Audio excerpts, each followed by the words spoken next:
Di sebuah medan perang yang gersang di kaki Gunung Uhud, terjadi salah satu ujian terbesar dalam sejarah umat Islam. Bukan hanya pertempuran fisik, tapi juga ujian iman, kesetiaan, dan ketundukan kepada Allah Subhanahu wa Ta'ala. Setahun setelah kemenangan besar di Perang Badar, kaum Quraisy masih menyimpan dendam. Kehormatan mereka terluka. Mereka mempersiapkan pasukan besar, 300 prajurit dipimpin oleh Abu Sufyan. Bahkan disertai wanita yang datang untuk membangkitkan semangat pasukan mereka. Di sisi lain, kaum muslimin pun bersiap. Dengan keyakinan yang tinggi, Rasulullah SAW mengumpulkan sekitar 1.000 sahabat dari kalangan muhajirin dan ansor. Tapi sebelum sampai ke medan perang, ujian sudah mulai datang. Abdullah bin Ubay, tokoh penting dari Khawarij, tiba-tiba membawa pulang 300 pasukan. Tinggal 700 sahabat yang siap berperang melawan pasukan Quraisy yang jauh lebih besar. Sebelum perang dimulai, Rasulullah bermimpi sesuatu yang sangat mengejutkan. Beliau bermimpi pedangnya patah, lalu utuh kembali. Beliau menafsirkannya sebagai pertanda akan adanya kekalahan dan korban, namun akhirnya akan ada kemenangan besar di masa depan. Dalam musyawarah, para pemuda Muslim ingin keluar dari Madinah dan menghadapi musuh secara terbuka. Meskipun awalnya Rasulullah ingin bertahan di dalam kota, beliau akhirnya mengikuti pendapat mayoritas. Di kaki Gunung Uhud, Rasulullah menyusun strategi.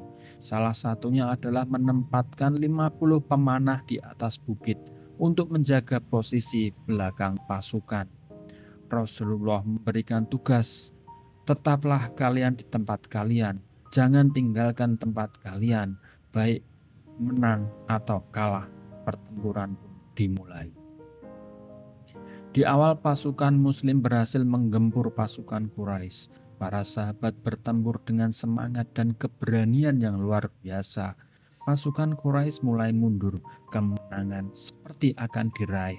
Namun di tengah kemenangan itu muncul godaan dunia.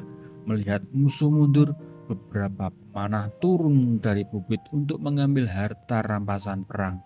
Meski telah diingatkan oleh komandan mereka, Abdullah bin Jubair. Peluang ini langsung dimanfaatkan oleh Khalid bin Walid.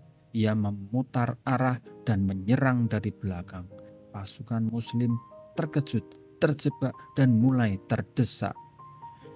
Banyak sahabat yang gugur, termasuk paman Rasulullah sendiri, Hamzah bin Abdul Muttalib. Darah mengalir di tanah Uhud, bahkan Rasulullah pun terluka parah. Allah tidak meninggalkan umatnya. Dalam Al-Quran Allah menjelaskan bahwa kekalahan bukan karena musuh yang kuat, tapi karena pelanggaran terhadap perintah Rasulullah dan ketidaksabaran menghadapi ujian. Jika kamu mendapat luka, maka mereka pun mendapat luka yang serupa. Sesungguhnya Allah benar-benar telah memenuhi janjinya. Perang Uhud menjadi pengingat bagi kita semua. Ujian datang dalam bentuk kemenangan dan kekalahan. Yang terpenting adalah bagaimana kita tetap taat, sabar, dan percaya pada takdir Allah. Kisah perang Uhud mengajarkan kita tentang pentingnya ketaatan, kesabaran, dan tekad yang kokoh dalam menghadapi ujian hidup. Bahkan saat kemenangan sudah di depan mata, keserakahan dan pelanggaran bisa merubah segalanya. Maka marilah kita ambil pelajarannya. Tetaplah teguh pada ajaran Islam, patuhi pemimpin yang benar, dan jangan mudah tergoda oleh tipuan dunia. Terima kasih sudah menonton. Jika kalian suka video ini, jangan lupa like, share, dan subscribe. Sampai jumpa di cerita inspiratif lainnya.